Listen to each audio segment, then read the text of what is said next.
starting or are we not starting? We are Kuji Kajalia. Kuji Kajalia to you too. Thanking. The term is Kuji Kajalia. And it is when you wish everybody goodwill and nothing but good vibes and prosperity.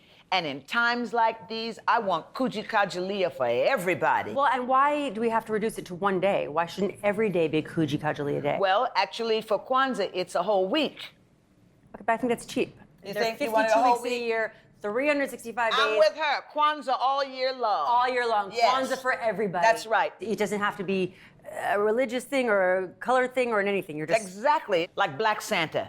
Have you heard Black Santa? No, but that's definitely a black Santa. thing, no. Oh, Black Santa. No, Black Santa's not a black thing. It's just a thing for everybody. It's just that now you can have a Santa who is of a darker hue. I had Black Santa before. It was called Daddy. But they just didn't acknowledge it that way. Black Santa. Well, who else is black these days that I didn't know about? Who else? Let me see. There's Black Jesus. He even has a television show. You know, have you seen him? He's on Adult Swim. Yeah. I don't know how Jesus got on Adult Swim. G.O.D. Hold it down. Speaking of things that weren't black that are now. Yes. You on Broadway.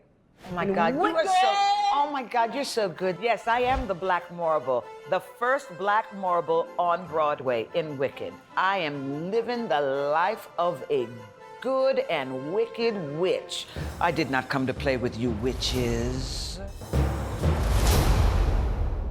Now, you, at just 19 years old, youngest woman to ever graduate Rutgers. Later that year, you're Miss Black Teenage New York. When I read that, I was like, it sounded very segregated to me. Oh, well, you know what? There are a lot of reasons for that. And that you're was... black, so there's that. Exactly.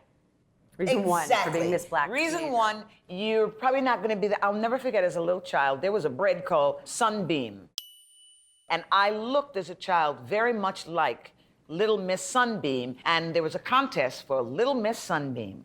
And I said to my dad, Daddy, I'm going to enter Little Miss Sunbeam. And my dad pulled me aside and he said, Sheryl, there will be a lot of things you will be in life, but you will never be Little Miss Sunbeam. And he just explained it to me why. And I remember being so disappointed. And that was one of the first lessons I learned about race. That's a really big inaugural lesson. What have been the other giant watershed moments of learning when it comes to race? That you have to work twice as hard for half a chance. Still? Still. Girl, haven't you been through this last election? Didn't you just have the awakening that all kinds of isms are alive? I believed that it was going to be better. I believed that I would be judged on the content of my character and not the color of my skin. I believed that people would look at me and look at what I have achieved and not call me a monkey. I believed that. I believed that I could graduate from an Ivy League university, I could prove myself, and somebody would not say, the ape in heels. My grandmother said this to me, when you enter the room, the whole race comes with you. Ooh, that's big, huh? Yeah.